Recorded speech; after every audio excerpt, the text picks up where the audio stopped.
Yeah, we are back talking dat Vedonk, and today's reflection is on reflection. That's right. We're reflecting on reflecting. And this is because I've gotten the question recently from a few different people around what does reflection actually look like within the Vedantic philosophy? How does one reflect? Logistically, I think was the theme of these questions that I've gotten recently. And there's a great answer to that. Zooming out, the 3 daily practices of Vedanta, of this, in terms of continuous study, the oldest philosophy on the planet, the 3 daily practices, and Swami at the ashram will say this all the time. The first is to question everything. The second is to not take anything for granted. And then third is to study and reflect daily. So in other episodes, we will dive into things like questioning everything and what does that look like, or into not taking anything for granted. Those are nice cousins with one another.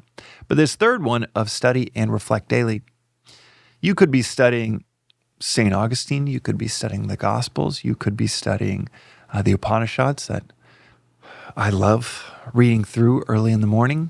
It could be the Gita. It could be my favorite study and reflection is Swami's lectures, which you can find on the show notes. I've got links to those. That's what I do every morning. I'll watch a lecture of his, and don't tell the ashram, but I listen to it at 1.5x speed. It's Swami in the current vintage of the videos, of the lectures. It's the 3-year course that you get to watch from the comfort of your home on your phone or computer. It's incredible that we're able to do that. 100 years ago, 50 years ago, you'd have to trek. You'd have to go so far to find this wisdom. And now it's just from my couch here in Los Angeles. It's just remarkable. But on that reflecting piece, what does that actually look like? Well, between studying and listening, hearing new information, a great sage within Vedanta once said that reflection is 100,000 times more powerful than listening. And experiencing is 100,000 times more powerful than reflection. So that gives you some relative importance of reflection over just hearing something that, it might stop you in your tracks. You might love it.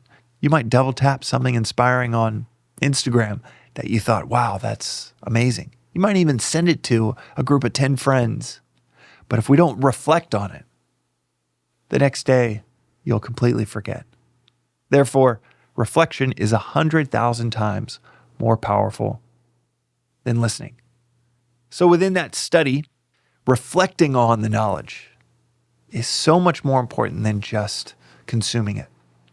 And Swami also say that it should be about 20-80, 20% absorbing something new in the early morning hours before the sun rises, and then 80% reflecting on it.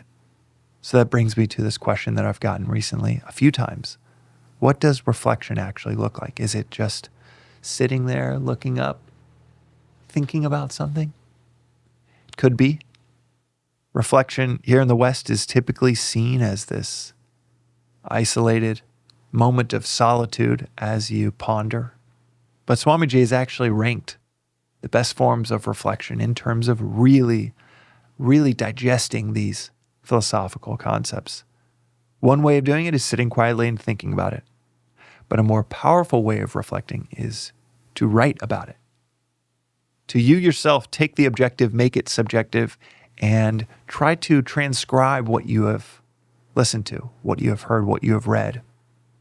But third, and most powerfully, is to discuss.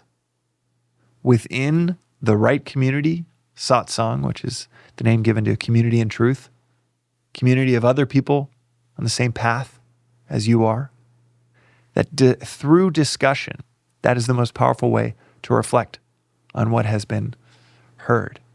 Because you can't really say it's been learned if you just say, well, I read it yesterday. I might read a really cool pro tip in surfing. But if I can't experience it, if I haven't reflected on it enough to digest it to where now I really understand it, hearing it, reading it is essentially pointless. So reflection is so much more powerful than just consuming something new and interesting. And in the ways to reflect, the most powerful is to actually discuss it with others that are on the same path as you. Feel free to shoot me DMs on Instagram, and I'd be happy to reflect on or help answer any of the questions that you have, or direct you to my teacher, Joseph, who has weekly classes over Zoom. If you're in the Los Angeles area, you can come here in our backyard where my wife and I host a class every Friday.